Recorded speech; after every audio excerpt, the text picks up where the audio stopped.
তুই কোনে থাকবেন সেই জুলাইতে? 16 জুলাই কোনে যাবেননি? পার মাপটা নিয়ে রাখিস। এবার লাঠি দিয়ে বাড়ি বনান একবারে সব কলম দিয়ে গুলি করে দেবেন ভাই। মাথায় রাখিস। মানে থাকিস। এই জন্য আপনি আমার হুমকি দিচ্ছেন? আমরা গত জুলাই মাসের 16 তারিখ উজিরালিতে একটি বিক্ষোভ মিছিল করতে গেছিলাম। সেখানে তৎকালীন সন্ত্রাসী সংগঠন ছাত্রলীগের সভাপতি সচিব এবং আলিমবানের নেতৃত্বে সাধারণ ছাত্রদের উপরে হামলা চলে এবং সেখানে আমাদের ছাত্রদেরকে আহত করা হয়। আমরা লক্ষ্য করেছি এই সন্ত্রাসী এখনো পর্যন্ত আমাদের ছাত্র ভাইদের হুমকি দেয়, ফোন দিয়ে বিভিন্ন ভাবে তাদেরকে হুমকি দেওয়া হচ্ছে। আমরা প্রশাসনের দৃষ্টি আকর্ষণ করেছি এই সন্ত্রাসী যেখানেই থাকুক অনতিবিলম্বে খুব দ্রুত সময়ের ভিতরে এই সজীব এবং আল ইমরানকে গ্রেফতার করতে হবে।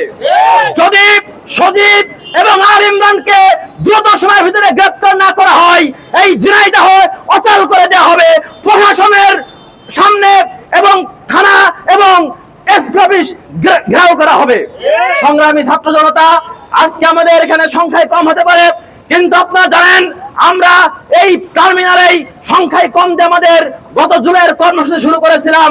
আমাদের সামনে বাধা ছিল, ছাত্রলীগের হুমকি ছিল, পুলিশ বাহিনী আমাদেরকে বাধা দিয়েছে। আমরা সেই বাধাকে উপেক্ষা করে, পুলিশের বন্দুক উপেক্ষা করে এই ঝিনাইদহে দুর্বল আন্দোলন গড়ে তুলেছিলাম। সুতরাং এই ঝিনাইদহে যদি সন্ত্রাসীরা আবার মাথা চালাতে উঠতে চাই, এই সন্ত্রাসী বিরুদ্ধে আমাদের ছাত্র ভাইরা এবং তাদের সাথে এই ছাত্রদের সাথে জনতারা একাত্মতা ঘোষণা করে ঝিনাইদহে দুর্বল আন্দোলন গড়ে তুলবে। আমি প্রশাসনকে দৃষ্টি আকর্ষণ করব খুব দ্রুত সময়ের ভিতরে এই ঝিনাইদহের চিহ্নিত সন্ত্রাসীদের গ্রেফতার করতে হবে। আজকে তাদের এই দৃষ্টি আকর্ষণের মধ্য দিয়ে এবং আমাদের যে ব্লকেট কর্মসূচি ছিল, আমরা এই কর্মসূচি আজকে এখানেই শেষ করছি।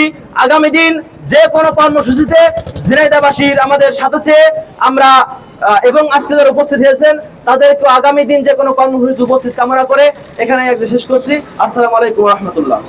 যুবলীগের ঠিকানা, ছাত্রলীগের ঠিকানা, সন্ত্রাসীদের ঠিকানা, সজীবের ঠিকানা, ইমরানের ঠিকানা, সজীবের ঠিকানা, ইমরানের ঠিকানা, ইনকিলাব ইনকিলাব।